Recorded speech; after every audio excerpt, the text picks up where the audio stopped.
Mendekati waktu persalinan, pastinya sebagian dari moms merasa nervous dan panik karena sudah tidak sabar untuk melihat wajah si kecil dari dekat. Namun biasanya, sebelum waktu persalinan tiba, banyak pertanyaan yang pasti menghampiri sebagian moms. Salah satunya adalah memiliki panggul yang kecil sehingga membuat jalan lahir bayi susah untuk dilahirkan secara normal. Lantas, apakah moms yang memiliki panggul kecil tidak bisa melahirkan secara normal? Dan bagaimana ciri-ciri ibu hamil yang memiliki panggul kecil? Nakita ID telah mewawancari dokter spesialis obstetri dan ginekologi untuk mengetahui jawaban seputar panggul kecil saat melahirkan. Yuk saksikan wawancaranya di video ini. Jangan lupa like videonya, serta subscribe YouTube Nakita Channel.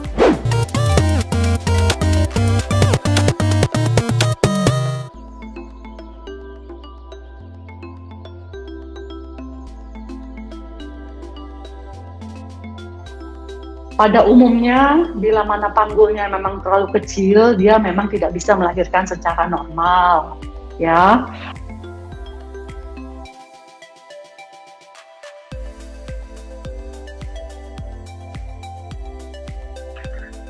Biasanya moms juga harus nanti periksakan ke dokter kandungan terdekat. Kira-kira dilihat USG, bayinya besar apa enggak, cukup enggak dengan jalan lahir si ibu dengan panggulnya, ya. Dan nanti biasanya di usia kandungan 8-9 bulan dapat dilakukan pemeriksaan dalam misalnya, ya. Nanti dokter kandungan akan menentukan apakah ini bisa dicoba normal atau tidak gitu.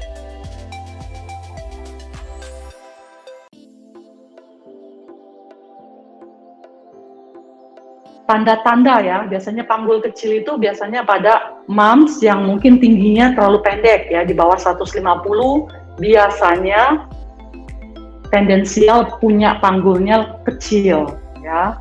Lalu juga bisa kita lihat bila mana kehamilan moms sudah mencapai usia kandungan di atas 36 minggu maksudnya ya, 36-37 minggu, tetapi belum ada penurunan kepala bayi atau kepalanya belum masuk ke pintu atas panggul, itu juga bisa kemungkinan panggulnya kecil ya.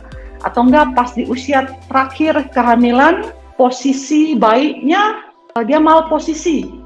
Nah itu juga mungkin karena panggulnya terlalu sempit, makanya dia bayinya nggak bisa mencari jalur yang seharusnya gitu ya, itu kemungkinannya. Atau badannya itu ada sedikit kelainan, misalnya jalannya pincang atau kakinya sedikit bermasalah di panggul ya, itu biasanya juga sulit tuh untuk melahirkan ya. Atau tulang belakangnya sedikit bengkok ya, seperti huruf S, skoliosis, nah itu agak sedikit juga tuh sulit melahirkan normal, panggulnya biasanya cenderung kecil gitu ya. Itu dia moms, penjelasan dari dokter spesialis obstetri dan ginekologi mengenai memiliki panggul kecil saat melahirkan. Saksikan wawancara eksklusif lainnya hanya di YouTube Nakita Channel. Sampai jumpa di video selanjutnya.